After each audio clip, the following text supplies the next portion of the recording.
இன்று இந்த இனிய நன்னாளில் நமது குரு ஞானஒளி மகான் அவர்களின் குரு தைரிய தினம் கொண்டாடி வருகிறோம். ஞானஒளி என்று தன் குருவாலேயே போற்றப்பட்ட மகான். சீடர்களால் புகழப்படுவது ஒரு வகை இருந்தாலும் குருவாலேயே ஞானஒளி என்ற சிறப்பினை பெற்ற மகான். அவருடைய குரு தைரிய தின விழாவை கொண்டாடி வருகிறோம். ஆனால் நம்முடைய குருமகான் அவர்கள்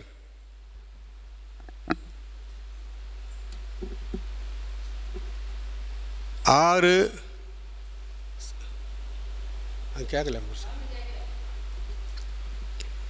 6/2/2019 அன்று ஐக்கியமானார். இன்று 5 ஆண்டுகள் நிறைவுற்ற நிலையிலே மகான் அவர்களுக்கு விழா எடுத்து வருகிறோம். இந்த நன்னாளில் கலந்து கொண்ட அனைவரையும் வணங்கி இப்போது வரவேற்புரையாக ஞானாசிரியர் ஞா மணி அவர்களை அழைக்கிறேன். இன்றைய தினம் நம்முடைய தத்துவ ஞானத்தந்தை ஞானஒளி மகான் அவர்களின் குரு தைரிய தின விழாவினை நாம் அனைவரும் கொண்டாடி கொண்டிருக்கின்ற இந்த நிலையில் நம்முடைய இந்த அனைத்து சபையினுடைய நிர்வாகிகள் மற்றும் அனைத்து சபையினுடைய ஞானாசிரிய பெருமக்கள் மற்றும் அனைத்து மெய்யுணர்வாளர் பெருமக்கள் மற்றும் வந்துள்ள அனைத்து பெருமக்கள் அனைவரையும் இந்த பரஞ்சோதி ஞானஒளி யக்ஞபீடம் கலாபீடத்தின் சார்பாக அனைவரையும் வருக வருக என்று வரவேற்கின்றோம். சாமிஜியினுடைய குடும்பத்திலிருந்து அனைவரையும் வருக வருக என்று இருகரம் கூப்பி வரவேற்கின்றேன். அடுத்ததாக நம்முடைய ஞான தந்தை அவர்கள் சிறு வயதிலிருந்தே மிக பக்தி மார்க்கத்தோடு வாழ்ந்து வந்துள்ளார்கள். அது ஒரு முறை நான் கடவுள் என்ற புத்தகத்தை பார்த்து அது அவருடைய மனதிலே சரியாக தோன்றாமையால் அதை வைத்து விட்டார்கள். ஒரு முறை திருவண்ணாமலை செல்லும் பொழுது அந்த ரமணருடைய நான் தத்துவம் என்ற நூலை வாங்கி பார்க்கும்பொழுது அதை அப்படியே ஆராய்ந்த நிலையிலே அவர் அந்த ஆராய்ச்சியிலே மூழ்கிவிட்டார். அப்பொழுது அவரையும் அறியாமல் அவர் இருந்த அந்த அறையிலே தான் ஒருவன் மட்டுமே எங்கு பார்த்தாலும் இருக்கின்ற நிலை அவருக்கு ஏற்பட்டுள்ளது. அதே நேரத்தில் நெற்றியிலே ஒரு சிறு குறுகுறுப்பு ஏற்பட்டுள்ளது. அப்பொழுது அவருக்கு அது என்னவென்று தெரியவில்லை. இப்படியாக அவர் சிறு வயதிலிருந்தே பக்தி மார்க்கத்தோடு இருந்திருக்கின்றார்கள். அதோடு கொல்லாமை என்ற ஒரு பெரிய அறத்தை அவருடைய குடும்ப வழக்கப்படி அந்த ஆடு பலியிடுதல் என்ற ஒரு நிலை இருந்திருக்கின்றது. அதை செய்யக்கூடாது என்று பிடிவாதமாக இருந்து மறுத்து அதை தடுத்து நிறுத்தி அன்றிலிருந்து அந்த விழாவிற்கு அந்த உயிர் பலியிடுதலை தடுத்துள்ளார்கள். இதுபோன்று விவசாயம் செய்துள்ளார்கள். பல்கலை வித்தகராக இருந்துள்ளார்கள். போட்டோ பிடித்தல், ஓவியம் வரைதல், இசை கருவிகள் வாசித்தல், இப்படி பல்கலை வித்தகராக அவர்கள் இருந்துள்ளார்கள். அவருடைய இயக்கத்தால் அவருடைய குடும்ப நண்பர் ஒருவர் மூலமாக மகானை சந்தித்து அவரிடம் தீட்சை பெற்று அன்றிலிருந்து அவருக்கு அந்த உணர்வு மெய்யுணர்வு மேலோங்கி சிறந்த ஒரு குருவாக மாறினார்கள். அப்பொழுது நம்முடைய மகானுக்கும் நம்முடைய ஞான தந்தைக்கும் நெருக்கமான உறவு ஏற்பட்டது. அப்பொழுது நம்முடைய ஞான தந்தையை பற்றி மகான் அவர்கள், இவர் ஞானிகளுக்கெல்லாம் ஞானியப்பா, அவரை நன்றாக பயன்படுத்தி கொள்ளுங்கள் என்று அந்த பெரிய மகானுடைய வாயாலேயே அவர் சொல்லியிருக்கின்றார்கள். அவரை நன்றாக பயன்படுத்தி கொள்ளுங்கள் என்று அருளியிருக்கின்றார்கள். ஒரு முறை மகானவர்கள் பேசும்பொழுது எனக்கு ஒரு சீடன் கிடைத்து விட மாட்டானா என்று ஏங்கிக் கொண்டிருந்தேன். ஆனால் இதுவரை யாரும் கிடைக்கவில்லை என்று அருளியிருக்கின்றார்கள். அப்பொழுது நம்முடைய ஞான தந்தை அவர்கள் மனதிலே இந்த உயிர் மூச்சு உள்ளவரை இறுதி வரை நான் உங்களுடைய கருத்துக்களை பரப்பிக்கொண்டே இருப்பேன் என்று ஒரு சபதம் செய்துள்ளார்கள். அதைப்போன்று தன்னுடைய இறுதி மூச்சு உள்ளவரை அவருடைய கொள்கைகளை பரப்பிக்கொண்டே இருந்தார்கள். எப்பொழுதும் வயது முதல் உலக மக்களுக்காகவே வாழ்ந்து இந்த உலக மக்களுக்காகவே நற்கருத்துக்களை அருளி தனக்கென வாழாது பிறர்க்கென வாழ்ந்து நான் பெற்ற பேறு பெருக இவ்வையகம் என்ற கூற்றின்படி தன்னுடைய வாழ்க்கையிலே வாழ்ந்து காட்டி நமக்கெல்லாம் ஒரு முன்னுதாரணமாக வாழ்ந்துள்ளார்கள்.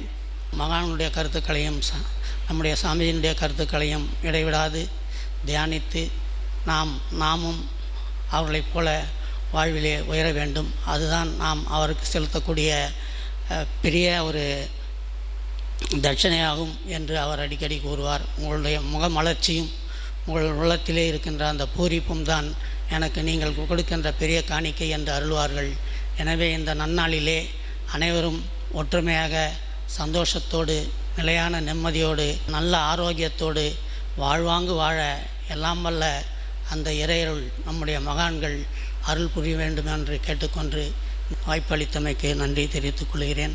செழிக்கட்டும் விவசாயம், சீர்படட்டும் நிர்வாகம், நிலவட்டும் புன்சிரிப்பு உலக மக்கள் முகங்களில், வளர்க ஆன்மீகம், வாழ்க வாழ்வாங்கு.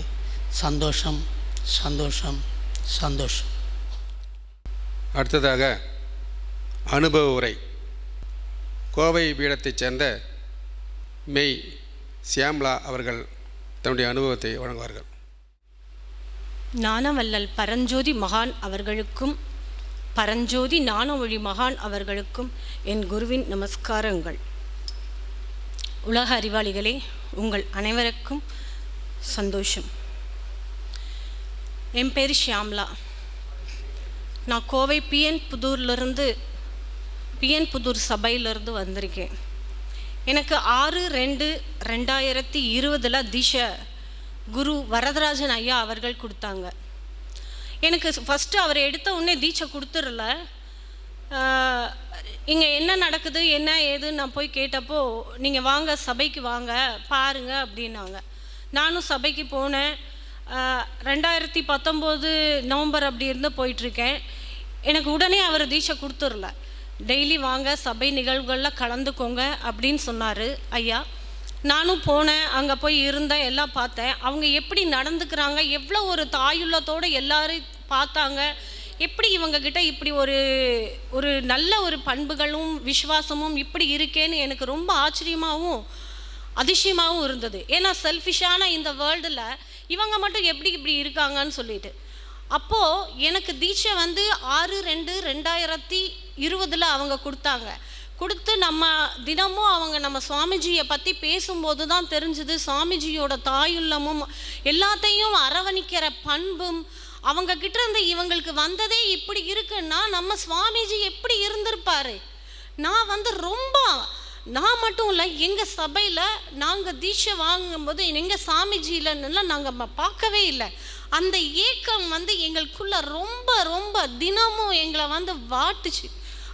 சில நாட்களிலேயே நம்ம சுவாமிஜியை நாங்கள் எங்கள் சபையில் அனுபவபூர்வமாக நாங்கள் அவரை உணர்ந்தோம். இந்த குடும்பத்தில் நானும் வந்திருக்கேன், என்னையும் அவர் ஏற்றிருக்காரு அப்படின்றத நாங்கள் உணர்ந்தோம். ரொம்ப சந்தோஷம் எனக்கு. இந்த சபைக்கு நாங்கள் வந்ததில் இருந்து எங்களை ரொம்ப நாங்கள் மாற்றிக்கிட்டோம். அதாவது இப்படித்தான் இருக்கணும், எப்படி வேணால் இருக்கலான்ற இந்த செல்ஃபிஷான வேர்ல்டில் நாம் இப்படித்தான் இருக்கணுன்ற கற்றுக் கொடுத்தது இந்த மேடை, இந்த சபை. மேடைன்னு நான் இப்போ தான் ஃபஸ்ட்டு டைம் பேசுகிறேன். இந்த சபை தான் எங்களுக்கு எல்லாமே கற்றுக் கொடுத்தது.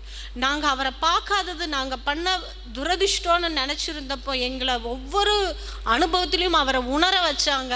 அது மகான் அவர்கள் எங்களுக்கு, ஞானமொழி மகான் அவர் எங்களுக்கு கொடுத்த, நான் சொல்லப்போனால் எங்களுக்கு கொடுத்த பிச்சைன்னு சொல்லலாம். அந்தளவு நாங்கள் வந்து அவர் மேலே ஒரு ஏக்கம் எங்களுக்கு. அதே மாதிரி நாங்கள் தியானம் பண்ணவருக்கு முன்னாடி கொஞ்சம் நேரம் புக்ஸ் படிப்போம். ஞானவள்ளல் பரஞ்சோதி மகான் அவர்கள் எழுதிய நான் கடவுள் புக்ஸ் படிப்போம். அதிலிருந்து எங்களுக்கு புரியாத வார்த்தைகளுக்கு ஐயா வரதராஜன் ஐயா விளக்கம் தருவார். சப்போஸ் அவர் இல்லாத நேரத்தில் திருமதி அம்பிகா வரதராஜன் அம்மா அவங்க எங்களுக்கு விளக்கம் தருவாங்க. அந்த ஒரு புக்கு, நான் கடவுள்ன்ற அந்த ஒரு புக்கு, அந்த ஒரு புக்கில் 20 தத்துவங்கள், அந்த 20 தத்துவங்களையும் நமக்கு தேவையான எல்லாமே இருக்குது. நம்ம என்ன பிஹெச்டி பண்ணியிருந்தாலும் சரி, அதெல்லாம் ஒன்றுமே இல்லை. நமக்கு தேவையானது அந்த ஒரு புக்கில், நான் கடவுள் புக்கில் அவங்க கொடுத்துருக்குறாங்க. அதை நம்ம சுவாமிஜி அகண்டார தத்துவத்தில் எல்லாமே சொல்லியிருக்காரு. நாங்கள் டெய்லி அந்த மாதிரி சபைக்கு போய் புக்கு, நான் கடவுள் புக்கு படித்தோம். அப்புறம் அடுத்து நம்ம ஞானமொழி மகான் சுவாமிஜியோட திருக்குறள் விளக்க உரை படித்தோம். திருவள்ளுவரே வந்து இதைத்தான் சொன்னார். எத்தனையோ திருக்குறளுக்கு விளக்கங்கள் பல பேர் எழுதியிருக்காங்க. ஆனால் அது எல்லாமே உலகத்துக்கு தேவையான, மக்களுக்கு தேவையான விளக்கங்களாக மட்டும்தான் அது அமைஞ்சிச்சு. ஆனால் நம்ம சுவாமிஜி கொடுத்த இந்த திருக்குறள் விளக்கம்ன்றது நமக்கு எப்படி அவர் திருவள்ளுவரே என்ன சொல்லணும்னு நினச்சாரோ அதை வந்து நம்ம சுவாமிஜி நமக்கு சொல்லியிருக்காரு.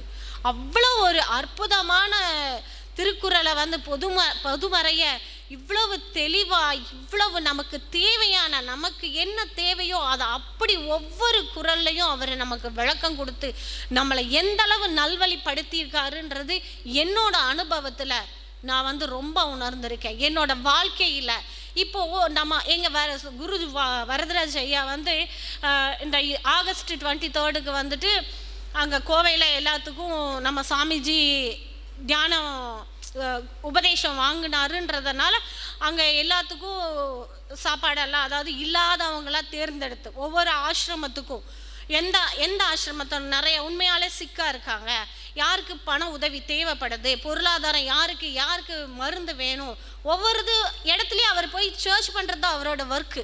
அதை சர்ச் பண்ணி இங்கே ஃபுட்டு கொடுக்கலாம், இங்கே வந்து மெடிசன் கொடுக்கலாம் அப்படின்னு சொல்லி அவர் அது பண்ணுவார். அதுக்கு யார் பேமெண்ட் கொடுத்தாலும் ஒரு 500 rupees நான் கொடுக்குறேன்னு வச்சுக்கோங்க, அந்த நோட்டில் ஷியாம்லா நீங்கள் எழுதிருங்க அப்படிம்பாரு. அதை நான் வரவு வைப்பேன். இந்த பில்லு இவ்வளோ வாங்கியிருக்கு, இது செலவு எழுதிருங்க. ஸோ இப்படி வெளிப்படைத்தன்மையா, அதாவது இப்போ ஹஸ்பண்டுக்கு தெரியாமல் ஹஸ்பண்ட் ஜோப்பில் இருந்து பணம் எடுக்கிற நிறைய பொம்பளைங்க இருக்கிற இந்த வேர்ல்டில் ஒரு பொது உடைமை காசை வந்து எப்படி இவர் ஹேண்டில் பண்ணுறாருன்றத வந்து அதை பார்த்துட்டு எங்களுக்குள்ள நாங்கள் எங்கள் சபை ஆட்கள் அத்தனை பேருமே சொல்ல போனால் எப்படி நாங்கள் நடந்துக்கணுன்றதையும் இந்த சபை எங்களுக்கு கற்றுக் கொடுத்துருக்கு. இந்த சபையில் நானும் ஒரு உறுப்பினராக இருக்கிறக்கும் என்னையும் ஒரு குடும்ப அங்கத்தினராக சேர்த்து அதுக்கு என்னோட ஆசீர்வாதங்களும் என்னோட வணக்கங்களையும் ஞானமொழி மகான் அவர்களுக்கும் குருமகான் அவர்களுக்கும் சமர்ப்பிக்கிறேன். வளர்க ஆன்மீகம், வாழ்க வாழ்வாங்கு. சந்தோஷம் சந்தோஷம் சந்தோஷம். அடுத்ததாக கோவை சபையை சேர்ந்த மெய் சுமதி அவர்களை அழைக்கிறேன். சந்தோஷம். குருவே சரணம். நாங்கள் கோவை சபையிலேருந்து வந்திருக்கோம். என் பேர் சுமதி. நான் 2020 வந்து சபைக்கு வந்தேன். 2021 நாங்கள் உபதேசம் வாங்கினேன். 17/2/2021 நான் உபதேசம் வாங்கினேன். நான் வந்து அங்கே வந்தப்போ எனக்கு அவர் 20 வந்தாலும் நாங்கள் கொஞ்ச நாள் அங்கே இருந்து தியானம் எப்படி பண்ணுறாங்கன்னு பாருங்கள் அப்படின்னு சொன்னாங்க. நாங்கள்லாம் பார்த்துட்டு அதுக்கப்புறம் தான் 21 தான் நாங்கள் உபதேசம் வாங்கினோம். ஆனால் வாங்கினதுக்கப்புறம் வந்து சாமிஜியை பற்றி ரொம்ப அவர் சொல்லுவார். அது சொல்லும்போது நாங்கள் அங்கேயே இருந்தும் கூட சாமிஜியை பார்க்கலேங்கிற ஒரு ஏக்கம் எப்போவுமே இருக்கும் எங்களுக்கு. ஆனால் சார் சொல்லுவார், நீங்கள் இல்லைன்னு நினைக்காதீங்க, நீங்கள் எப்போ உணர்வோடு இருந்தாலும் அவர் சாமிஜி நம்ம கூட தான் இருக்காருன்னு சொல்லுவார். ஆனால் அது வந்து நாங்கள் உணர்ந்திருக்கோம். நாங்கள் தியானம் பண்ணும்போது எங்களையும் அறியாமல் எத்தனையோ நாள் அழுதுருக்கோம். நாங்கள் சாமிஜி இல்லையே, நாங்கள் பார்க்கலையேன்னு சொல்லிட்டு. ஆனால் நாங்கள் பக்கத்து ரோட்லேயே தான் இருந்திருக்கோம். ஆனால் எங்களுக்கு தெரியல. ஆனால் அது தெரிஞ்சு நாங்கள் வரும்போது அவர் இல்லை. ஆனால் 20 நாங்கள் வந்தோம். அவர் 2019 அவர் ஐக்கியமானார். ஆனால் 20க்கு நாங்கள் வந்துட்டோம். ஆனால் அது 1 வருஷம் கேப் நாங்கள் லேட் பண்ணதுனால எங்களால் பார்க்க முடியல. ஆனால் அவர் இல்லைனாலும் நாங்கள் அந்த தியானம் பண்ணும்போது அவரை ஃபீல் எங்களால் உணர முடியுது. அதனால் இப்போது இல்லைனாலும் நாங்கள் இதுக்கெல்லாம் வர்றதுனால அவர் எங்கள் கூட இருக்கிறத எங்களால் தெரிஞ்சுக்க முடியுது. அதனால் சந்தோஷம். அடுத்ததாக கலாபீடத்தைச் சேர்ந்த மெய் ராஜ்குமார் அவர்கள். சந்தோஷம். என் பேர் ராஜ்குமார். நான் பூங்குணத்துலேருந்து வரேன். கயப்பாத்தில் இருக்கிற பக்கத்து கிராமம் தான். நான் முதல் முறையாக தீட்சை எடுத்தது பார்த்திங்கன்னா 2021. என்னை பஞ்சநாதன் சார் தான் இங்கே கூட்டிகிட்டு வந்தார். இந்த இடத்துல இப்படி ஒரு தியான பயிற்சி மையம் இருக்குது, இங்கே வந்தோன்னா நம்ம தியானம் பண்ணலாம், நம்ம வாழ்க்கையில் முன்னுக்கு வருவதுக்கான அத்தனை வழிகளும் அங்கே நமக்கு கிடைக்கும் அப்படின்னு சொல்லி கூட்டிகிட்டு வந்தார். இங்கே வந்தபோது ஜெயபால் சார் தான் என்னை அறிமுகப்படுத்தி வச்சார். ஜெயபால் ஐயா அவர்கள் என்னை பற்றி எல்லாத்தையும் கேட்டு தெரிஞ்சிட்டார். அப்புறம் எனக்கு இருக்கிற கஷ்டங்கள், எனக்கு இருக்கிற சூழ்நிலைகள் எல்லாத்தையும் அவர்கிட்ட நான் சொன்னேன். அதுக்கான ஒரு வழிகளையும் சொல்லி கொடுத்தாரு. அந்த வழிமுறைகள்லாம் பார்த்திங்கன்னா என் வாழ்க்கைக்கு தேவையானவை மற்றும் எப்படி நான் வாழ்க்கையில் வளர்ச்சி அடையணும், எப்படி நம்முடைய வாழ்க்கையில் அச்சீவ்மெண்ட்டை எப்படி அச்சீவ் பண்ணணுன்றதுக்கான அத்தனை வழிகளும் சொல்லி கொடுத்தாரு. அப்புறம் தீட்சை முதல் தீட்சை, 2வது தீட்சை, 3வது தீட்சை என 3 வகையான தீட்சைகளை கொடுத்தாங்க. தியானம் பண்ணோம். அந்த தியானத்தின் மகிமையாக அதோடைய அனுபவங்கள் எப்படி இருந்ததுன்னு பார்த்திங்கன்னா, இதுக்கு முன்னாடி இருந்ததை விட எனக்கு இப்போலாம் பார்த்திங்கன்னா எவ்வளோ பெரிய கஷ்டம் வந்தாலும் அதை சேலஞ்ச் பண்ணுறக்கூடிய ஒரு சக்தி எனக்கு கிடைச்சா நான் உணர்ந்தேன். வாழ்க்கையில் எல்லாருக்கும் ஒரு கஷ்டங்கள் இருக்கும், ஒரு நம்பிக்கை இருக்காது, கான்ஃபிடென்ட், இதால் நம்ம முடியுமா அப்படின்றது நிறைய பேருக்கு சந்தேகம் இருக்கும். தைரியமாக அந்த ஒரு விஷயத்தில் நம்ம காலை வச்சு ஊன்றி வர முடியாது.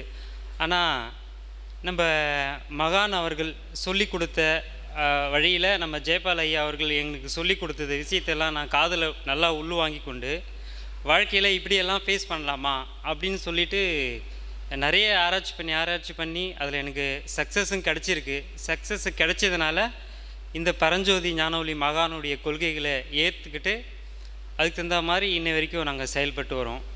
முடியாத விஷயங்கள் நிறைய விஷயங்களை சாதித்து காட்டியிருக்கிறேன். என்னென்னலாம் அதுக்கு கணக்கெலாம் கிடையாது, அதுக்கு நிறைய சொல்ல முடியாது, அவ்வளோ விஷயங்கள் நடந்திருக்கு. உதாரணத்துக்கு சொல்ல போனால் நிறைய கொஞ்சம் கஷ்டம் இருந்தது எனக்கு. குடும்பத்தில் நிறைய கடன்கள்லாம் இருந்தது. என்னடா அது இவ்வளோ கடனில் இருக்கிறோமே, நம்ம என்ன பண்ண போகிறோம், எப்படி சாதிக்க போகிறோம், வாழ்க்கையில் நிறைய கஷ்டங்கள் இருக்குது, ரொம்ப சோர்வு அடைஞ்ச காலம்தான் அது. அதுக்கப்புறம் இங்கே பார்த்திங்கன்னா நம்ம ஞானாசிரியர்கள் மணி ஐயா இருக்கிறாங்க, அப்புறம் இன்னும் நடராஜன் ஐயா இருக்கிறாங்க, எனக்கு தெரிஞ்ச ஜெயபால் ஐயா, இவங்க எல்லாமே எனக்கு ஒவ்வொருத்தரும் ஒவ்வொரு விதமான அனுபவங்களை எனக்கு சொல்லிக் கொடுப்பாங்க. அந்த அனுபவத்திலிருந்து எனக்கு நிறைய நம்பிக்கை கிடச்சிது.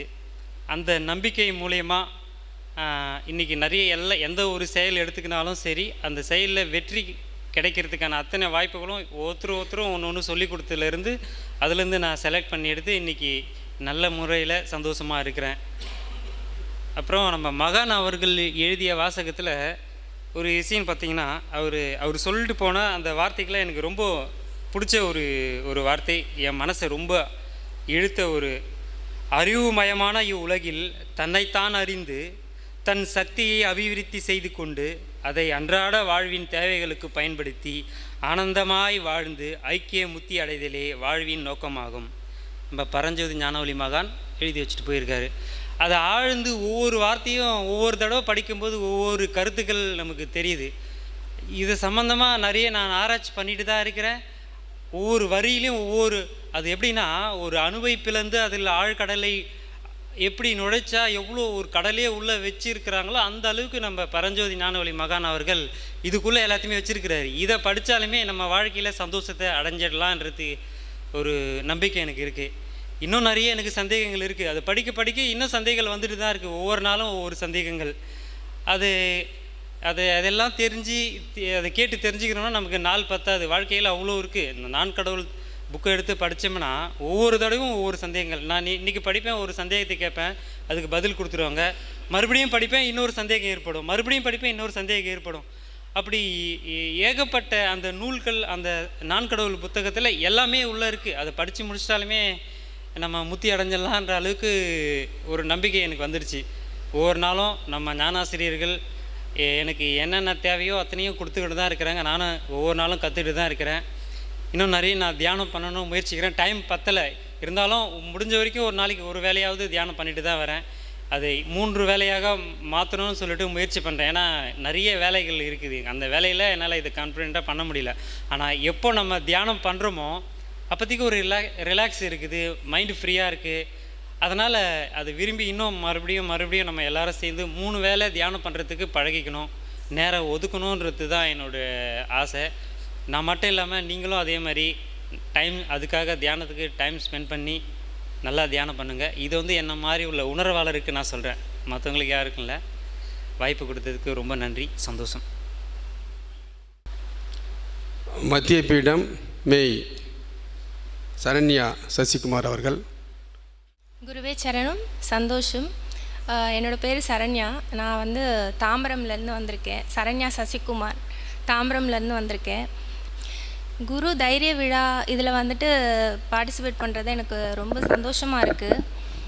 முக்கியமாக இந்த குரு தைரிய விழாவில் நான் தெரிஞ்சுக்கிட்ட விஷயம் என்ன அப்படின்னா, குருஜிக்கிட்ட இருந்து தான் கற்றுக்கிட்டேன். அவர் மகானோட வார்த்தைகள் அவர் சொன்னது, குரு அப்படின்னா ஞானம் அப்படின்னு சொன்னாங்க. இந்த ஞானம் என்ன அப்படின்னா நம்மளுக்கு நம்மளோட உணர்வு.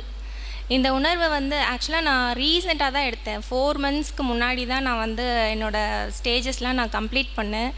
ஆனால் இப்போ வரைக்கும் அந்த 4 monthsக்கு முன்னாடி வரைக்கும் இருந்ததுக்கும் இப்போ நான் இருக்கிறதுக்கும் ஒரு பெரிய டிஃப்ரென்ஸ் இருக்குது. ஏன்னா நான் ஒரு 17 yearsலேருந்தே, என் ஹஸ்பண்டும் இங்கே இருக்காங்க, அவங்களுக்கும் தெரியும், 17 yearsலேருந்தே நான் ஒரு பெரிய ஸ்ட்ரகிள் பார்த்துக்கிட்டு இருக்கேன். சரி, ஆஃப்டர் மேரேஜ் சரியாயிரும்னு பார்த்தேன். பட் அதுக்கப்புறம் டிஃப்ரெண்ட்டாக வேறு மாதிரி ஒரு ப்ராப்ளம்ஸ்லாம் வந்தது. ஸோ இந்த ஞானம் எனக்கு இந்த பீடத்துக்கு வந்ததுனால எனக்கு கிடச்சிது. இந்த உணர்வு இப்போயும் எனக்கு இருக்குது. குருஜிக்கிட்ட பேசும்போதும் மகான் பற்றி நினைக்கும் போதும் எனக்கு இந்த உணர்வு இருக்கும். இந்த உணர்வு தான் இப்போ வரைக்கும் என்னை வழிநடத்திட்டு வருது இந்த 4 மாதமாக. அதுக்கு முன்னாடி கிறிஸ்டியானிட்டி ட்ரை பண்ணியிருக்கேன், வேறு நிறைய விஷயங்கள்லாம் ட்ரை பண்ணியிருக்கேன். பட் ஒரு டெம்ப்ரரியாக இருக்குமே தவிர ஒரு பெர்மனெண்ட் சொல்யூஷன் எனக்கு கிடச்சதில்லை. பட் இங்கே இந்த உணர்வை கம்ப்ளீட்டாக புரிஞ்சுக்கிட்டதுக்கப்புறம் எனக்கு எந்த கவலையுமே இல்லை, எந்த ஒரு இஷ்யூவுமே கிடையாது. இப்போது ஈவன் என் ஹஸ்பண்ட் இங்கே அவங்களும் ஃபஸ்ட்டு ஸ்டேஜ் கம்ப்ளீட் பண்ணிட்டாங்க. அது ரொம்ப ஒரு பெரிய சந்தோஷமாக இருக்குது. மகானுக்கும் ஞானவழி மகான் இவரோட பிளஸ்ஸிங்ஸ்னால் எங்கள் குடும்பத்தில் இப்போ ரொம்ப சந்தோஷமாக இருக்கும். முன்னாடிலாம் நானும் ஹஸ்பண்டும் வெளியே எங்கேயாவது போனோம் அப்படின்னா ஒரு வரும்போது ரிட்டர்ன் வரும்போது ஏதாவது ஒரு இஷ்யூ இருக்கும் கண்டிப்பாக. இப்போ எங்களுக்குள்ள எந்த பிரச்சனையுமே இல்லை. ஆனால் பிரச்சனை இல்லைன்னு சொல்ல மாட்டேன், இருந்தாலும் அது ஈஸியாக என்னால் ஃபேஸ் பண்ண முடியும். எல்லாத்தையுமே நான் என் உணர்வுக்கிட்ட கொடுத்துட்டேன், அவங்க பார்த்துக்குவாங்க அப்படின்ட்டு ஒரு நிம்மதியாக இருக்கேன், நிம்மதியாக தூங்குறேன், நிம்மதியாக சாப்பிட்றேன். என்னோடய ரெக்வெஸ்ட் புதுசாக ஜாயின் பண்ணவங்களுக்கு என்னென்னா, ரெகுலராக இந்த கூட்டு தியானத்தில் கலந்துக்கங்க. ஏன்னா வீட்டில் இருந்து என்னோடய எக்ஸ்பீரியன்ஸில் வீட்டில் இருந்து நான் பண்ணும்போது எனக்கு கிடைச்ச உணர்வை விட நம்ம பீடத்தில் போயிட்டு அங்கே அந்த உணர்வு ரொம்ப வித்தியாசமாக இருந்துச்சு. ஒரு தலைவலின்னு போயிட்டு அங்கே உட்காந்து நான் ஒரு 10 நிமிஷம் தியானம் பண்ணேன்னா வரும்போது எனக்கு சுத்தமாக தலைவலியே இருக்காது. அது எல்லாமே குருஜி அவரோட ஒரு எக்ஸ்பிளைன் பண்ணுற விதம், மகான் நான் பார்த்ததில்ல, பட் அவரோட வேர்ட்ஸ் எல்லாமே இவர்கிட்டேருந்து கற்றுக்கிட்டேன். ஸோ ரொம்ப சந்தோஷமாக இருக்குது. சந்தோஷம். அடுத்ததாக கலாபீடம் உணர்வாளர் மெய் விஸ்வநாதன் அவர்கள்.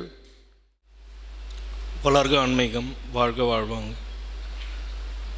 குருமகான்களை பணிந்து என்னுடைய அனுபவத்தை உங்களிடம் சொல்லிக்கொள்ள விரும்புகிறேன். நிறைய ப்ரிப்பேர் பண்ணி பேசணும் அப்படின்றது யோசித்த விஷயம். ஆனால் இங்கே எல்லாருமே யதார்த்தமாக தங்களோட பதிவுகளை வச்சுட்டு போயிருக்காங்க. நான் சொல்லணும்னு நினச்ச நிறைய விஷயங்களை அவங்களே பகிர்ந்துட்டாங்க. என்னென்னா, ஒன்று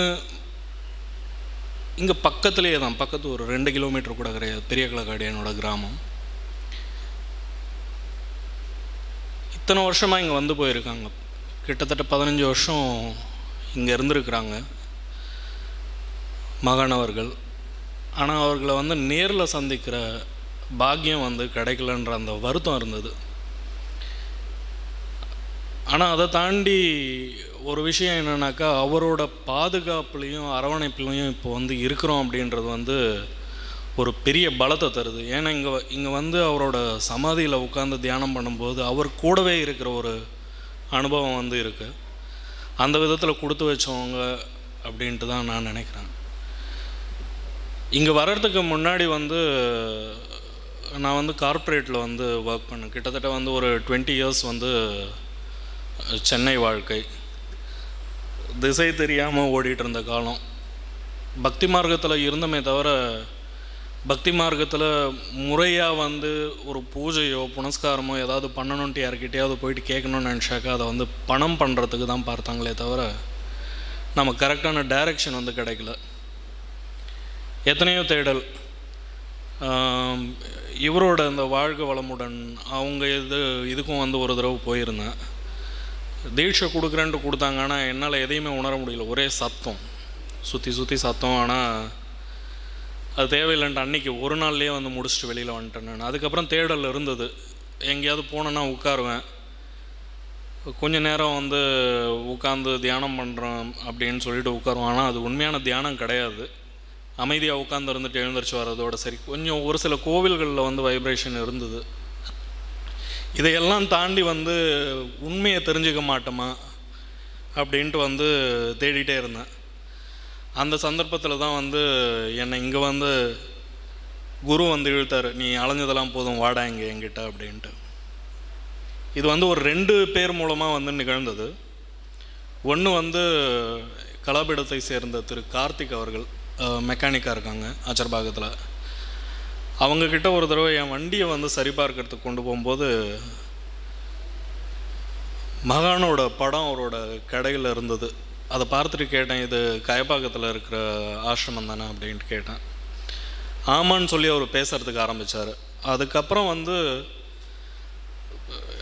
எனக்கு அதுக்கு முன்னாடி வந்து ஆசிரமத்தோட இருந்த பார்வை வேறு. அவர் பேசுனதுக்கப்புறம் கொஞ்சம் வந்து மாறிச்சு. சரி, ஒரு தடவை போயிட்டு பார்க்கணும் அப்படின்ற அந்த எண்ணம் மேலோங்கிச்சு. இது வந்து 2022. அதுக்கப்புறம் வந்து என்னுடைய நண்பர் ஒருவர் அவர் வந்து சொன்னார், சார் போயிட்டு பார்ப்போம் சார், உள்ள நமக்கும் வந்து எங்கேயாவது கொஞ்சம் நிம்மதி இருக்கணும், போயிட்டு தியானம் பண்ணுவோம் அப்படின்னு சொல்லிட்டு கூப்பிட்டாரு. 2023 வந்து பார்த்துட்டு போனோம். ஜெயபாலன் சார் வந்து பார்த்துட்டு போனோம். அவங்க வந்து சில இன்புட்ஸ் வந்து கொடுத்தாங்க. இங்கே வந்து தெய்வ வழிபாடு கிடையாது, இது வந்து அத்வைத முறைப்படி வந்து நாங்கள் இங்கே எல்லாருக்கும் வந்து இறை அனுபவத்தை தரோம் அப்படின்னு சொல்லிட்டு சொன்னாங்க.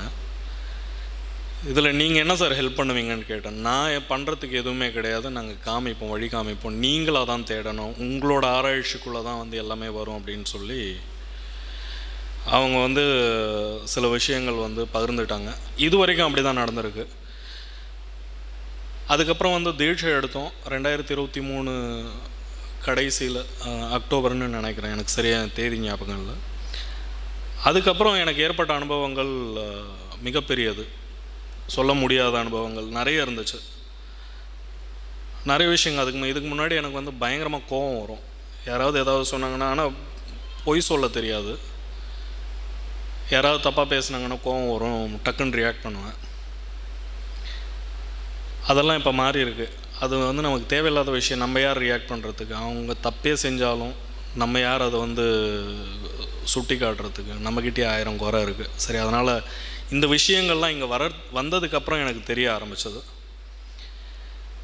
இன்னும் ஒரு 2 அனுபவங்களை மட்டும் ஷேர் பண்ணிவிட்டு நான் என்னுடைய அனுபவ உரையை முடிச்சுக்கிறேன். எத்தனையோ கேள்விகள் உள்ளே வரும்போது வந்து கேள்விகள் நிறைய இருந்துச்சு. நான் இங்கே வந்து தியானம் பண்ணிவிட்டு ஒரு 20 நிமிஷம் இல்லை ஒரு 1/2 மணி நேரம் வந்து மணியம்மா கூடயும் ஜெயபாலன் சார் கூடயும் ஸ்பெண்ட் பண்ணுவேன். நிறைய விஷயங்கள் பேசுவோம். அப்படி பேசும்போது கூர்மையாக கவனிச்சுப்பேன். நான் அவங்க என்ன சொல்கிறாங்கன்றதை வந்து எடுத்துப்பேன்.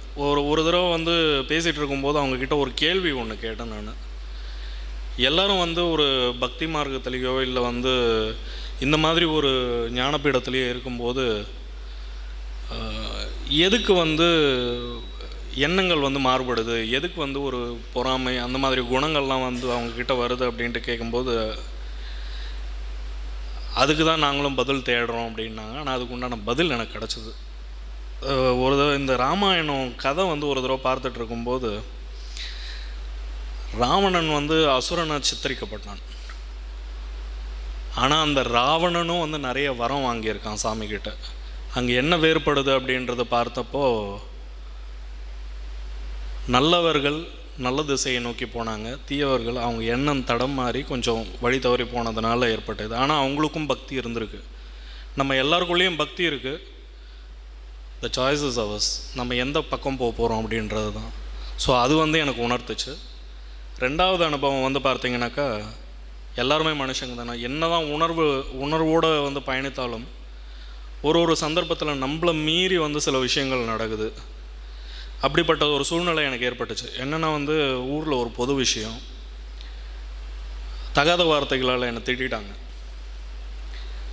அது வந்து என் மனசுக்குள்ளே இருந்துச்சு. அவங்கள பார்க்கும்போதெல்லாம் அந்த வன்மம், இவங்களை ஏதாவது பண்ணணும் அப்படின்ற அந்த வன்மம் வந்து தலை தூக்கின்னு இருந்துச்சு எனக்கு. இப்போ ரீசெண்டாக நடந்தது இது. ஜெயபாலன் சார், மணியம்மா எல்லோரும் உட்காந்து பேசிகிட்டு இருக்கும்போது அவங்க வந்து ஒரு அனுபவத்தை ஷேர் பண்ணாங்க. இதே மாதிரி தான் மகான் அவர்கள் வந்து ஜெயபாலன் சாருக்கு சொன்னதாக அவர் சொன்னார், நமக்கு எத்தனையோ காரியங்கள் இருக்குது, இந்த அடிதடிக்கெல்லாம் போகக்கூடாதுன்னு சொல்லி அவரோட அனுபவத்தை வந்து அவர் அன்றைக்கி சொன்னப்போ நான் இதை கேட்டுட்டேன். வீட்டுக்கு போனப்போ தான் தோணுச்சு எனக்கு. ஏன்னா இவங்களை எல்லாரையும் பார்க்கும்போது நமக்கும் இந்த எண்ணம் தானே வந்தது. அது அவரு கொடுக்குற பதில்னு ஏற்றுக்கிட்டு அதுலேருந்து அந்த பிரச்சனையவே விட்டுட்டேன் நான். எதுவாக இருந்தாலும் அவர் பார்த்துக்கிட்டோன்ட்டு. ஸோ இப்படி வரும்போது, ஒவ்வொரு தடவையும் வரும்போது என்னோட கஷ்டங்களையும் சூழ்நிலைகளையும் இல்லை வந்து எனக்கு ஏற்படுகின்ற அந்த தடுமாற்றங்களையும் வந்து குருவிடம் விட்டு செல்வேன். அதுக்கப்புறம் அது அவர் பிரச்சனை, அவர் பார்த்துப்பார், அவ்வளோதான். நான் நிம்மதியாக இருக்கேன். எல்லோரும் வந்து இதே போல் தங்களுடைய எல்லா இன்னல்களையும் குருவிடம் சமர்ப்பித்து விட்டு நாம் வந்து தியானத்தில் வந்து நிலைத்திருப்போம் என்று கூறி வாய்ப்புக்கு நன்றி கூறி விடைபெறுகிறேன். நன்றி, வணக்கம். கலாபீட உணர்வாளர் அவர்கள் தன்னுடைய அனுபவ உரையை மிக சிறப்பாக ஆற்றினார். மிக குறுகிய காலத்திலே அவர் உபதேசம் பெற்றிருந்தாலும் நிறைய அனுபவங்களை பெற்று சரணாகதி ஒன்றே நம்முடைய வாழ்வின் தீர்வு என்பதை இங்கே எல்லோருக்கும் தெளிவுபடுத்தினார். சந்தோஷம். அடுத்ததாக தலைமை பீட மெய் சிவகுமார் அரங்காவலர் அவர்கள் உரையாற்றுவார். சகோதர சகோதரிகளுக்கு எனது தாழ்மையான வணக்கங்கள். சத்குருவே சரணம். நான் 1998 சாமிகிட்ட தீட்சை வாங்கினேன். அப்போ வந்து நாம் சாமிஜி வந்து வீட்டில் தீட்சை கொடுத்துட்டு இருந்தார். அப்போ அதில் வந்து கண்டினியூவாக பண்ணிகிட்டு இருந்தேன். அப்புறம் இப்போ திருக்குறள் புக்கு போடுறப்போ ஒரு நிறைய மிஸ்டேக்ஸ் வந்தது. அதுக்கு தனியாக நீ என்ன பண்ணியோ தெரியாது, நம்ம எல்லாருமே சேர்ந்து அந்த ஒவ்வொரு வரியிலையுமே என்னென்ன தப்பு இருக்குன்ட்டு அதுக்கே ஒரு தனியாக ஒரு டைட்டில் போட்டு அதை வந்து கிளியர் பண்ணி கொடுத்தாரு. அந்த அளவு வந்து எந்த ஒரு செயலை எடுத்துட்டாலும் அது வந்து நீட்டாக இருக்கணும், தப்பு இல்லாமல் இருக்கணுன்ட்டு ரொம்ப பார்ப்பார் சாமிஜி. அப்புறம் இப்போ சமீபமாக பார்த்திங்கன்னா, இப்போ நான் வீட்டில் இருந்தால் எத்தனை மணிக்கு எந்திரிக்கணும்னு தெரியாது. ரெண்டாவது அலாரம் வச்சுனாவே என்னால் எந்திரிக்க முடியாது. ஆனால் இப்போ நான் போய் சபையில் போய் நைட்டு போய் தங்கியிருப்பேன். இப்போ காலையில் 5 மணினா டானு யாரும் பக்கத்தில் வந்து கூப்பிட்ற மாதிரி கூப்பிட்டு எழுப்பி விட்டுருவார். தியானம் பண்ணுறது, தியானத்துக்கெலாம் நல்ல அங்கே சபையில் பண்ணுறதுக்கு தியானத்துக்கு நல்லாவே மதிப்பு இருக்குது, நல்ல உணர்வு இருக்குது. எல்லாருமே சபைக்கு முடிஞ்ச வரைக்கும் எந்தெந்த சபை பக்கத்தால் இருக்கோ அந்த சபைக்கு போய் தியானம் பண்ணால் நல்லாயிருக்குன்னு நினைக்கிறேன். அப்புறம் சாமிஜியை பற்றி 13 வந்து 2013 ஒரு கவிதை, சின்ன கவிதை எழுதுங்க, அது உங்களுக்கு படித்து காமிக்கிறோம். வாழ்க வாழ்வாங்கு, காலை புலந்தர் மலராக, கடமை செய்வோம் நலமாக, கருணை பொழிந்தது மலையாக, அன்பு விரிந்தது மடலாக, வாழ்க வாழ்வாங்கு, அறிவு ஒளி கொண்டு உலகில் உண்மை வழி கண்டு நாளும், குருவின் திருவருளால் குறைகள் எதுவுமின்றி வாழ்க வாழ்வாங்கு, மரங்கள் செடிகள் கொடிகள் வளர்ந்து மனங்கள் திருந்தி என்றும் பரஞ்சோதி ஞான ஒளியின் பாவமில்லா பாதை சென்று வாழ்க வாழ்வாங்கு. ஆன்மீக எண்ணம் தலைத்து ஆற்றல் கொண்டு அன்பினாலே ஆணவம் வென்று அறிவாலே பரஞ்சோதியின் ஞான ஒளியில் வளர்க ஆன்மீகம் வாழ்க வாழ்வாங்கு. இது எனது சிறுன கவிதை. ரெண்டாவது, இப்போ நான் ஈரோடு சபையிலேருந்து வந்திருக்கேன் சொல்கிறாரு. ஈரோட்டில் இப்போ சாமிஜி ஜெயந்தி 21/3 அன்னைக்கு ஒரு அனாதை குழந்தைகளாக இருக்கிற இதுக்கு நாங்கள் சேவை செய்கிறோம். 24ஆம் தேதி பெரிய விழாவாக கொண்டாடுறோம். எல்லோரும் கண்டிப்பாக கலந்துக்கணும். அப்புறம் இப்போ நான் அறங்காவலர் குழுவாக இருக்கிறனால இந்த விஷயத்தை சொல்கிறேன். நாங்கள் 7 பேர் அறங்காவலராக இருந்தாலும் மற்ற எல்லாத்துக்கும் என்ன இது இருக்கோ அது எங்களுக்கும். நாங்கள் தனிப்பட்ட முறையில் எதுவுமே செய்ய முடியாது. எல்லாம் கலந்து அப்புறம் தான் செய்ய முடியும். இதில் ஏதாச்சும் டவுட்டு ஏதாச்சும் இருந்து சந்தேகம் இருந்ததுன்னா தாராளமாக எங்கள்கிட்ட கேட்கலாம். எல்லோரும் கண்டிப்பாக ஜெயந்தி விழாவில் கலந்துக்கணும்னு கேட்டுக்கிறேன். நன்றி, வணக்கம், சந்தோஷம். சந்தோஷம். அறங்காவலர் அவர்கள் சிறந்ததொரு கவிதையை வாசித்து தன்னுடைய அனுபவ உரையை நிகழ்த்தினார். அடுத்ததாக மத்திய பீடம் மெய் ஸ்ரீவித்யா அவர்கள் தன்னுடைய அனுபவ உரையை அளிப்பார்கள். சந்தோஷம். குருவே சரணம். முதல்ல இந்த ஞானகீதத்திலேயே நமக்கு விடை கிடச்சிடுது. உருக்கம், உணர்தல், விஸ்வாசம். கடைசியாக அந்த கலாப்பீடத்தில் நம்ம விஸ்வநாதன் சொன்னார் சரணாகதி. இது 4 இருந்தால் போகிறோம். நமக்கு தொல்லை நோய் எதுவுமே வரத்துக்கு வாய்ப்பில்லை.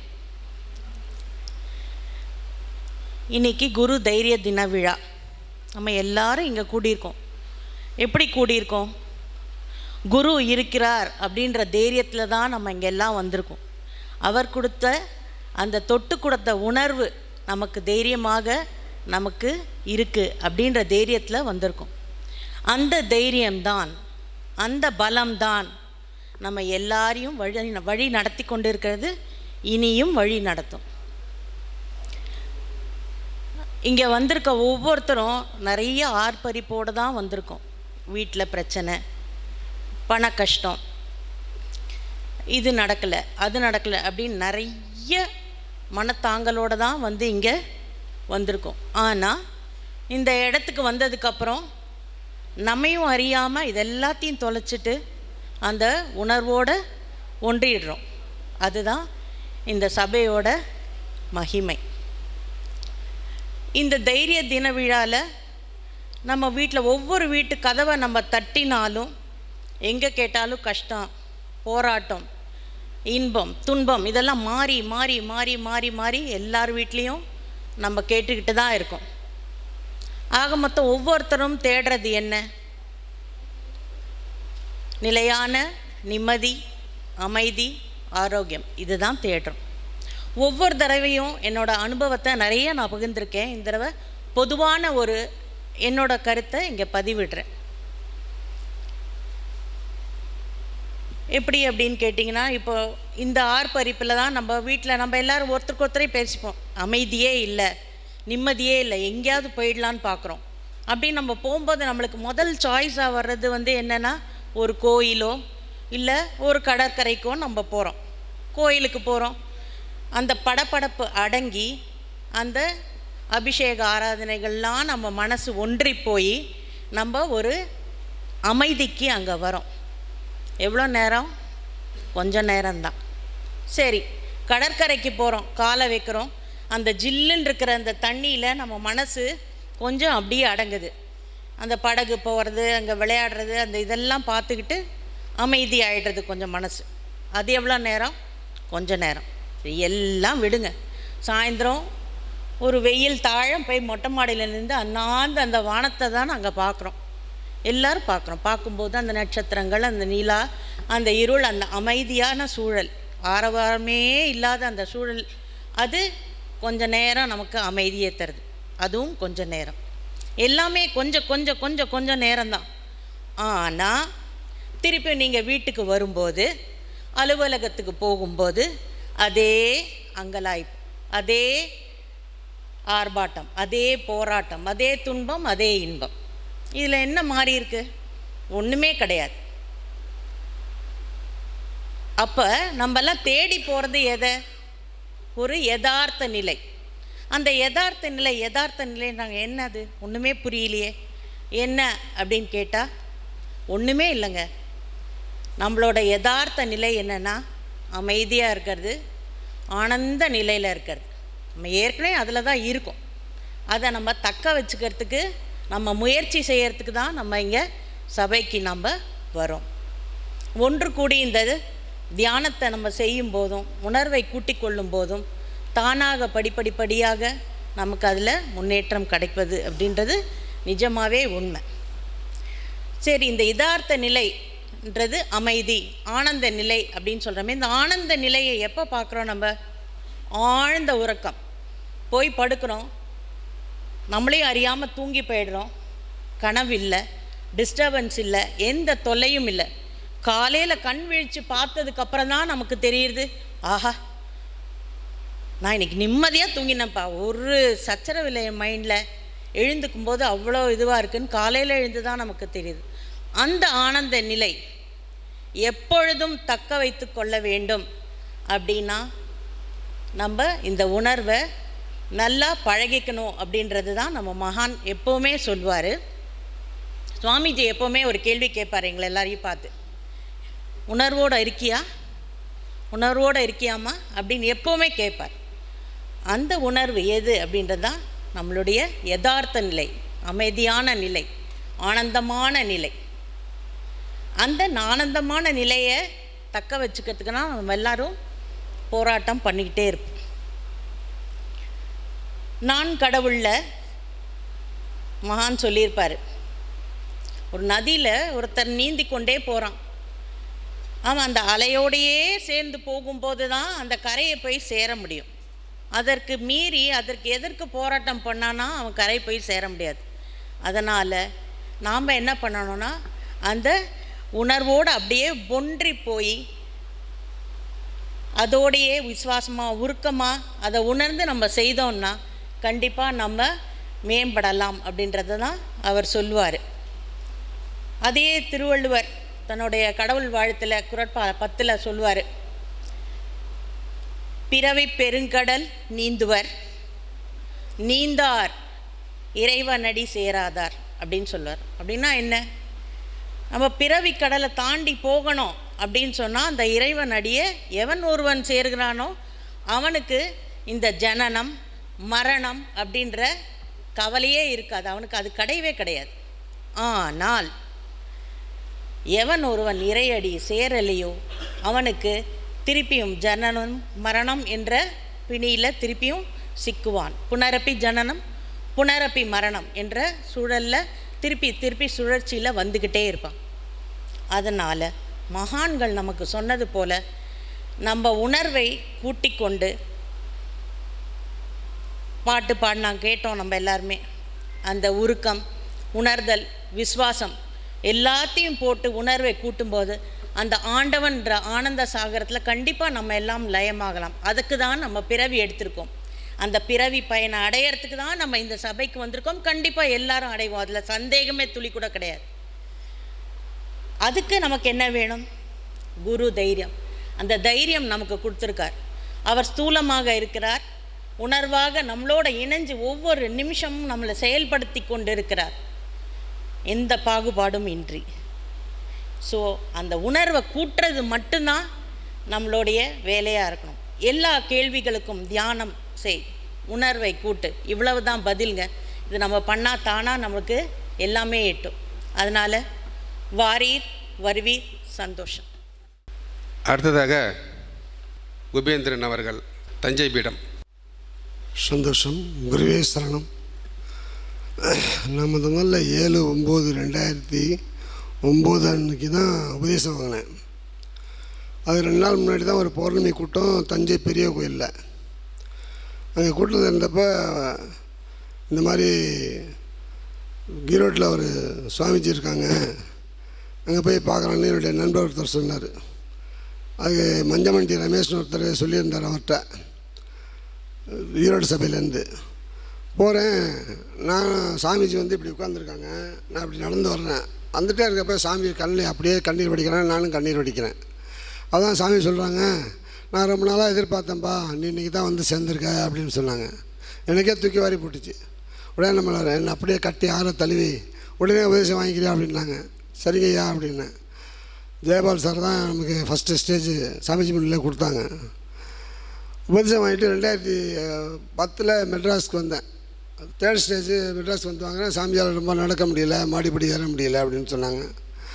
சரின்னு தஞ்சாவூரில் ஒரு வைத்தியர் இருக்காருங்க, அவர்கிட்ட போய் குணப்படுத்திக்கலாம் அப்படின்னு ஒரு இது என் கூட ஒரு நண்பர் சொன்னார். அங்கே போனால் குணப்படுத்திடலான்ட்டு. சரின்ட்டு வைத்தியர்கிட்ட போய் கன்சல்ட் பண்ணோம். அப்போ ஒரு நாள் வாடகை வீட்டில் இருக்கேன். அப்போ மாடியில் சாமிஜி ஃபோன் பண்ணுறாரு, என்னப்பா தஞ்சாவூர் வந்துடுவா, வாங்கய்யா சரி பண்ணிடலாம் அப்படின்னு. அப்புறம் தஞ்சாவூர் 2010 வந்தோம், 2011 வந்தோம். 2010 எண்ணெயெல்லாம் காய்ச்சி கொண்டு கொடுத்து அவருக்கு சர்வீஸ் பண்ணி 2011 பள்ளியாகிராரம் முருகேசங்கிற வீட்டில் போய் தங்கி ஏற்பாடு பண்ணி செஞ்சுட்டே இருந்தோம். செஞ்சுட்டே இருந்த திடீர்னு நவம்பர் மாதம் என் தம்பிக்கு ஒரு ஆக்சிடெண்ட்டு. போய் சாமிகிட்ட அழுகுறேன், 3 நாள் வர முடியாதியா எங்களால், தம்பிக்கு இந்த மாதிரி ஆக்சிடெண்ட் ஆகிடுச்சு அப்படின்னு. அப்போ சேதுமோகன் ஐயா ஒய்ஃப் அங்கே இருக்காங்க, சுப்பம்மா, என்னப்பா விசேஷம் அப்படின்னாங்க. இந்த மாதிரி ஆகிடுச்சுன்னா எல்லாம் சாமிஜி பார்த்துக்குவார் போ அப்படின்னாங்க. சாமிகிட்ட சொன்னேன், நீ தைரியமாக போப்பா, அவனை தைரியமாக இருக்க சொல்லு அப்படின்னு. ஆக்சிடெண்ட்டு கடலூரில், அங்கேருந்து வேலூர் போகிறதா பாண்டிச்சேரி போகிறதான்னு யோசனை பண்ணுறாங்க. தஞ்சாவூருக்கு வர சொல்லுப்பா அப்படிங்கிறார். தஞ்சாவூர் கிருஷ்ணா ஹாஸ்பிட்டலில் போய் போட்டிருக்கோம். அப்படியே உடங்கிறார். அடுத்த நாளில் குடலில் ஆப்ரேஷன் பண்ணணும். ஓட்டை ஆகிடுச்சு குடல்.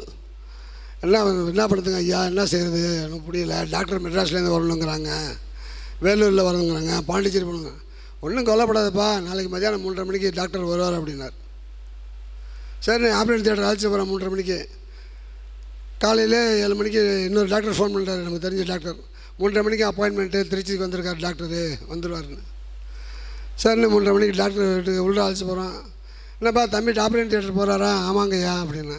அது டாக்டர் வந்திருப்பாரு அப்படின்றாரு. வந்தாச்சு அப்படின்னு. ரொம்ப சந்தோஷம்யா, உங்கள் கருணை இது பெரிய அனுபவம் எனக்கு. அந்த ஆப்ரேஷன் முடிஞ்சு கை உடஞ்சி, கை ஆப்ரேஷன் முடிஞ்சு இப்போ நல்லா இருக்கார், சந்தோஷமாக இருக்கேன்.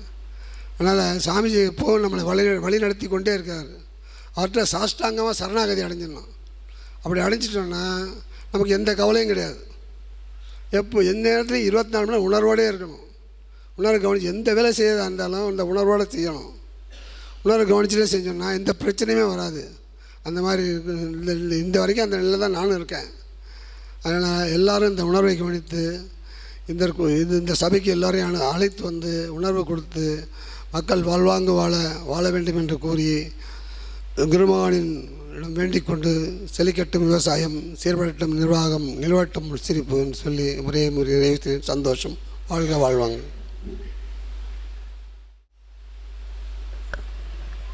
ஞானாசிரியர் குபேந்திரன் அவர்கள் அறுவை சிகிச்சையும் அனுபவம் பற்றி மகனுடைய கருணையை எடுத்துரைத்தார். அடுத்ததாக ஆவடி சபையை சேர்ந்த மெய் லாவண்யா அவர்கள். சத்குருவே சரணம்.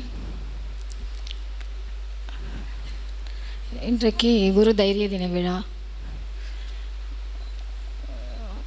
சும்மா ஐயா எழுதும்போது இந்த மாதிரி உணர்வின் பயனை அனுபவ உரையாக பேசணும் அப்படின்னு சொன்னாங்க.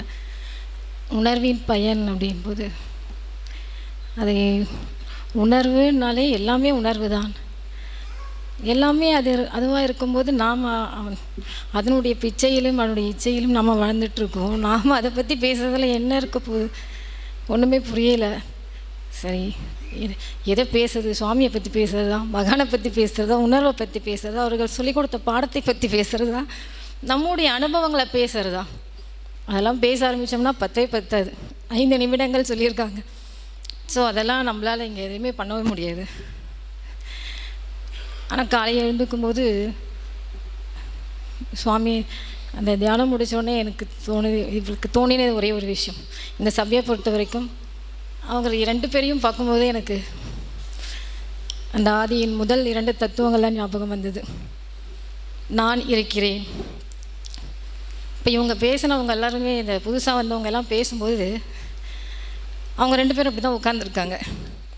குருஜி சொல்லுவாங்க பக்தி நிலையில் அந்த சிலையிலலாம் சொல்லுவாங்க, அபயஹஸ்தம், என்னை சரணடை, நான் உன்னை பார்த்துக்கிறேன் அப்படின்னு.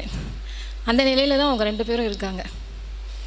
இவங்க மத்தியப்படத்துலேருந்து ஒருத்தவங்க வந்திருந்தாங்க, சின்ன குழந்தைய கூட்டிகிட்டு வந்திருந்தாங்க, சரண்யா நினைக்கிறேன். நாங்கள் 2004 வரும்போது நானும் அதே மாதிரி தான் வந்தேன். ஒன்றுமே தெரியாது, அது ரொம்ப கஷ்டத்தில் இருந்தோம். ஃபேமிலி எல்லாமே, குழந்தைங்க எல்லாமே பிரச்சனையில் தான் வந்தோம். குருஜி சொல்லுவாங்க, நீ பாட்டுக்கு தியானம் பண்ணிக்கிட்டே வா, அது பிடிச்சிக்கோ அப்படின்வாங்க. சுவாமியே வந்து நிறைய பேர் சொன்னாங்க, நாங்கள் பார்க்கல, மிஸ் பண்ணிட்டோம் அப்படின்னு. மிஸ்ஸே ஆகலை. சாமி சொன்ன மாதிரி நான் இருக்கிறேன்னு உட்காந்துருக்காரு. முன்னை விட இப்போ ரொம்ப பலமாக உட்காந்துருக்காரு. கூப்பிட்ற இடத்துக்கு வருவார், உணர்வாக வந்து நிற்பார். அவரை நினைக்கும் போதே கண்டிப்பாக பதிலும் கிடைக்குது. யாருமே மிஸ் பண்ணோன்னு சொல்லவே சொல்லாதீங்க. உணர்வில் கலந்திருக்கிறார். 6-2 அந்த 8-2 அப்போ வரும்போது என்னால் இங்கெல்லாம் வரவே முடியலை. அவருடைய அந்த உடலை பார்க்க வரும்போது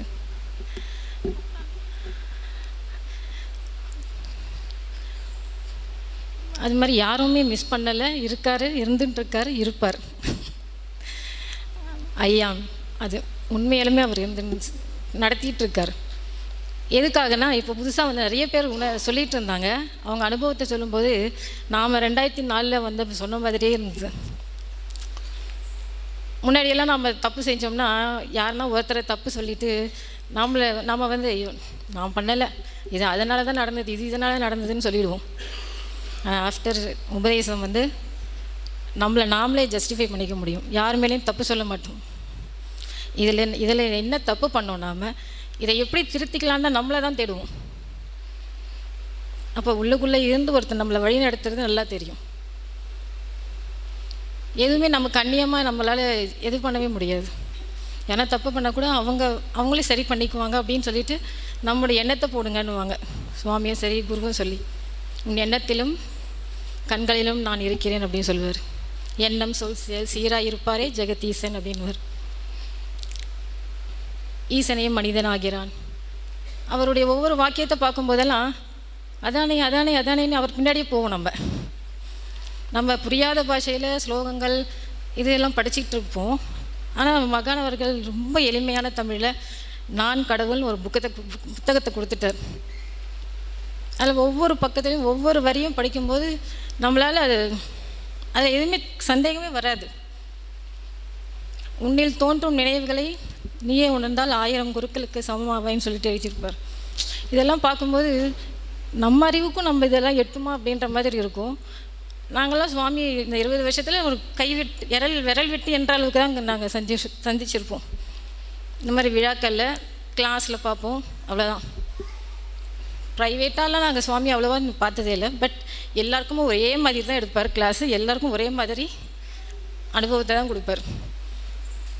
இவங்க பெரியவங்க, இவங்க சின்னவங்க, அதெல்லாம் கிடையாது. என்னுடைய அனுபவத்தில் எங்கே இருந்தாலும் அவரை நினச்சா வந்து சேர்ந்துருவார்.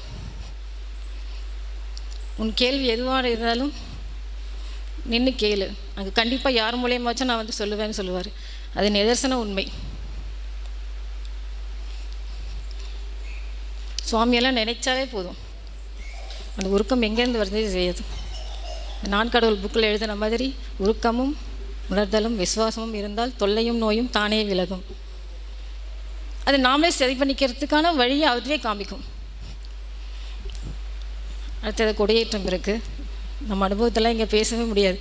எழுத ஆரம்பிக்கலாம், என்னென்னா அவங்கவுங்க புக்கில் எழுத ஆரம்பிக்கலாம்.